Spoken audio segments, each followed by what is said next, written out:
मिश्रा। सीधा आते हैं सर आपके पास, ये जो मूर्ति का आपने लिया ना? नहीं ऐसा मत कीजिए, गलत काम सर बाइट हमने लिया ना। हो गया सर हमारा चैनल बैन है क्या? नहीं बैन क्या मतलब? नहीं, सबको दे रहे थे। तो ऐसा थोड़ा होता है। नहीं बैन है क्या? अभी आपने लिया ना? नहीं आप तो दूसरे लोगों में तो लिया। दूसरे लोगों ने तो अभी हम आपको पहचान लिए, इसलिए आपको मना कर रहे हैं। आप ही सवाल कर रहे हैं, दूसरे लोग को नहीं ध्यान दे पाए। तो चलिए हमारा चैनल बैन है। इस तरह से इस पूरे इंटरव्यू में, अधूरे इंटरव्यू में इतना ही। बहुत बहुत धन्यवाद। ये जो तस्वीर अभी आपने देखी है, दरअसल ये सत्ता में होने का अहंकार है, बिना मिलावट के खालिश अहंकार। ये बिहार सरकार के माननीय मंत्री मुकेश सहनी हैं।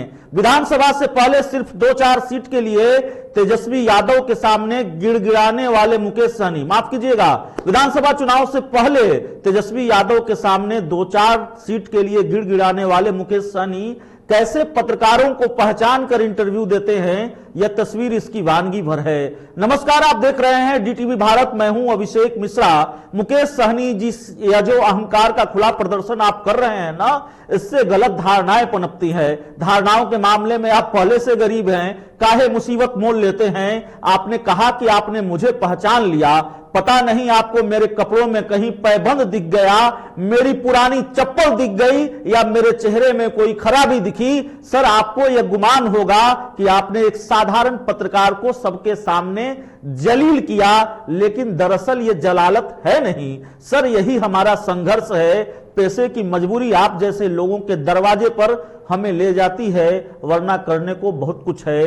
कुर्सी का अहंकार और कुर्सी पर आजीवन बैठे रहने का वहम बहुत खतरनाक होता है मंत्री जी। राजनीति के इतिहास के कुछ पन्ने टटोल लीजिएगा, दिग्गजों के हश्र के बारे में जानकर डर जाएंगे आप तो फिर भी 2-4 सीट के लिए इधर उधर होने वाले सियासी लोग हैं। बहुत अदब से कहना चाहता हूं मंत्री जी, मन हमारा भी नहीं होता आपसे बात करने का। लोकसभा चुनाव लड़े थे आप, हार गए। विधानसभा चुनाव लड़े थे आप, हार गए। समाज की भलाई के नाम पर लक्ष्य बस इतना है, भाई भी एमएलसी हो जाए, मंत्री हो जाए तो जाहिर है समाज का कैसा विकास होगा समझना मुश्किल नहीं है। कई महीनों से आप मंत्री हैं, लेकिन लोगों का कल्याण कितना किया है इस पर भी रिसर्च की जरूरत होगी। सीट के लिए तेजस्वी यादव के जवाब के लिए तरसते थे, याद ही होगा, कहीं कोई आईना दिखा दे, कोई खबर लिख दे तो कैसे तड़पते थे, याद ही होगा। थोड़ा कहा है ज्यादा समझिएगा, दूसरे संस्थानों में भी रहा हूं, हाल के कुछ वर्षों से देख रहा हूं, बहुत कुछ जानता हूं जो धीरे धीरे खबर बनाकर परोसूंगा। दरअसल लोगों के लिए यह जानना भी जरूरी है कि उनके कल्याण की बात करने वाले माननीय मंत्री जी का अहंकार किस सातवें आसमान पर है। इंटरव्यू छोड़िए मंत्री जी, आपने दिया नहीं लेकिन मैंने ले लिया।